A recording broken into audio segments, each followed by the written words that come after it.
क्या आपने कभी सोचा है कि आपके रिश्ते, करियर और मानसिक शांति का सबसे बड़ा आधार क्या हो सकता है? इसका उत्तर है भावनात्मक बुद्धिमत्ता यानी EQ। ये केवल एक कौशल नहीं है, बल्कि जीवन के हर क्षेत्र में सफलता और संतुलन लाने का आधार है। 1. EQ क्या है और क्यों है यह महत्वपूर्ण? EQ का मतलब है अपनी और दूसरों की भावनाओं को समझना और उन्हें सही तरीके से प्रबंधित करना। ये 5 प्रमुख स्तंभों पर आधारित है। 1. आत्म जागरूकता, अपनी भावनाओं को पहचानना। 2. आत्मनियंत्रण, उन्हें संतुलित रखना। 3. प्रेरणा, अपने उद्देश्यों के प्रति समर्पित रहना। 4. सहानुभूति, दूसरों की भावनाओं को समझना। 5. सामाजिक कौशल, बेहतर संवाद और संबंध स्थापित करना। भावनात्मक बुद्धिमत्ता हमें केवल अपने भीतर की भावनाओं को नियंत्रित करने में मदद नहीं करती, बल्कि दूसरों के साथ हमारे संबंधों को भी बेहतर बनाती है।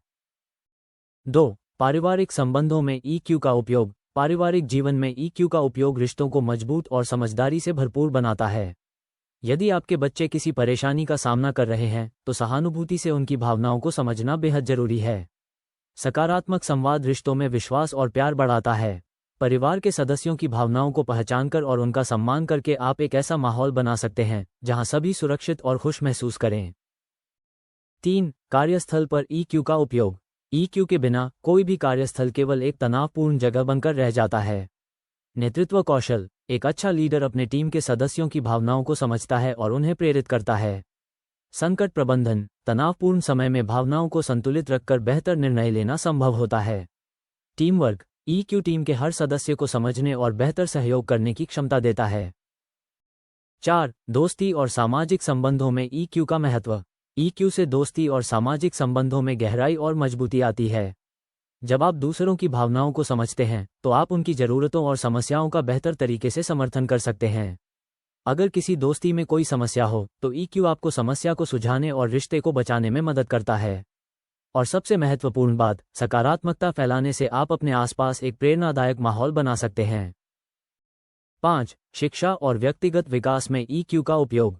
EQ न केवल छात्रों को परीक्षा के तनाव से निपटने में मदद करता है, बल्कि शिक्षकों को भी एक बेहतर गाइड बनने में सहायता करता है।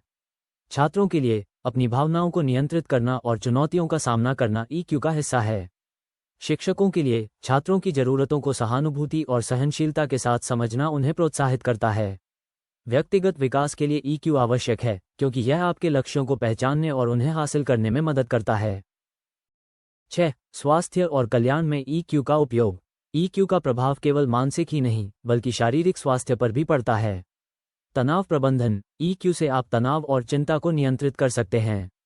सकारात्मक दृष्टिकोण, ये जीवन के प्रति एक सकारात्मक दृष्टिकोण विकसित करने में मदद करता है। बेहतर निर्णय, EQ आपको स्वस्थ आदतें अपनाने और अपनी सेहत का ख्याल रखने में सहायता करता है।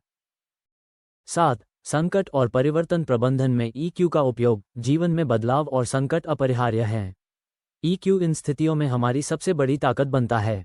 आत्मनियंत्रण, कठिन समय में शांति बनाए रखना और सही निर्णय लेना EQ का ही हिस्सा है। अनुकूलन, EQ हमें बदलाव के साथ तालमेल बिठाने की क्षमता देता है। सकारात्मक दृष्टिकोण, संकट के समय भी सकारात्मकता बनाए रखने से मानसिक स्वास्थ्य मजबूत होता है। 8. EQ कैसे विकसित करें?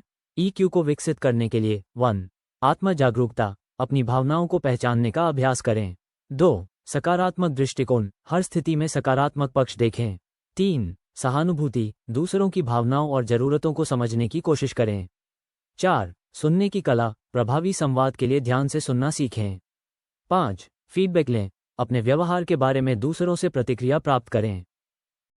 निष्कर्ष, EQ जीवन का आधार, भावनात्मक बुद्धिमत्ता जीवन के हर क्षेत्र में सफलता और संतुलन का आधार है। चाहे वो पारिवारिक संबंध हों, कार्यस्थल की चुनौतियां या व्यक्तिगत विकास, EQ का उपयोग करके आप हर क्षेत्र में अपनी छाप छोड़ सकते हैं। आज से ही EQ को अपने जीवन का हिस्सा बनाएं और सफलता, शांति और खुशहाली की ओर कदम बढ़ाएं।